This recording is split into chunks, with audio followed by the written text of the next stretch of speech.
Hey guys, good morning. Welcome back to my channel. आज मैं पूरी रात फिर जग गया था। देन मैं जैकेट निकाल के अपने जूते पहन के आ जाता हूँ बाहर की ओर, जो कि आज काफी ठंडी थी। देन मैंने निकाला फ्रिज से केक, जो कि मैं रात को लाया था, जो कि आज मेरे पाथर भाई का बर्थडे था। देन मैं लेने आ जाता हूँ अपने दबंग वाले चाचा को, जो कि बज रहे थे 6। फिर हम दोनों निकल जाते हैं जिम की ओर, क्योंकि वो वहीं पे मिलने वाला था। जिम के बाहर खड़े होते हमारे भैया लोग, जो कि हमारा वेट कर रहे थे। हम मिलके इंतजार करने लगे उसको सरप्राइज देने का। उसके आते ही हम लोग उसके ऊपर टूट पड़ते हैं, जो कि उसको इस बारे में नहीं पता था। भाई को विश करके भाई का कटवाते हैं हम लोग केक। उससे पहले हम लोग उसका करते हैं मिट्टी से टीका, जो कि हमारा रिवाज अनुसार तो करना पड़ता ही है। तमीज अनुसार केक कटाने के बाद हम लोग एक एक करके सारे भाइयों से मिल लेते हैं। बड़े दिनों बाद तो सबसे ज्यादा मैं मिला था, क्योंकि मैं तो 2 महीने से आया ही नहीं हूँ। इसका हो जाता है वर्कआउट स्टार्ट, तो हम लोग इसको बाय बाय करने के बाद हम लोग आ गए इसके घर की ओर। इसको भी दफा करने के बाद मैं आ जाता हूँ अपने घर की ओर, जहाँ पे मिलते हैं मुझे मेरे ओलू, जो कि आज फुल मूड में थे मेरे साथ खेलने के लिए। पर मेरा हो जाता है मूड खराब, क्योंकि स्कूटी के टायर से आ रही थी आवाज।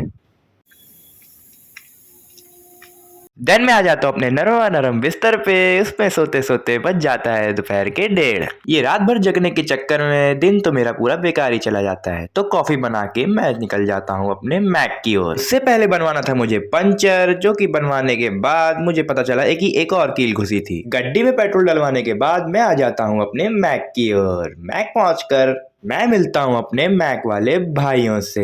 भाई की कलाकारी दिखाने के बाद हो जाती है प्रैक्टिस शुरू। उसके बाद मैं आपको अपने राम भाई का तड़कता भड़कता गाना सुनाता हूँ। धक्का मार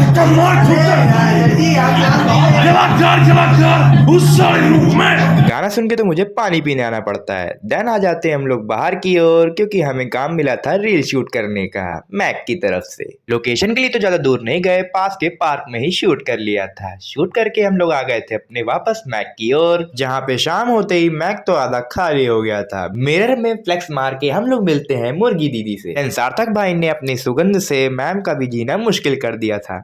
शाम की थोड़ी सी प्रैक्टिस इन लोगों की कराने के बाद, बुरी बुरी जायमोन डिंग चिक्का करने के बाद मैं पूरी तरीके से थक जाता हूँ। काम खत्म करने के बाद मैं आ जाता हूँ अपने घर की ओर। घर आके देखा तो मम्मी वापस अपनी मौसी से बतिया रही थी। शाम के बजने वाले थे 7, जो कि मैं कॉफी पी के थोड़ा सा खा लेता हूँ खाना, जो कि मैंने दोपहर में नहीं खाया था। देन हमारे बउआ वाले भैया आते हैं, फिर दोनों के दोनों निकल जाते हैं चाय की तलाश में, जो कि आज मैं भैया को तनकती भनकती वाली चाय जरूर पिलाऊंगा बाबा आनंदेश्वर की, जो कि रिजल्ट भी पास हो चुका था। भैया को चाय पसंद आ गई थी। चाय सुड़कने के बाद हम लोग आ जाते हैं हरिद्वार की यादें ताजा करके घर की ओर। घर में भैया को बाय बाय करने के बाद मैंने इस ब्लॉग को किया एंड। मिलते हैं कल, तब तक के लिए बाय बाय।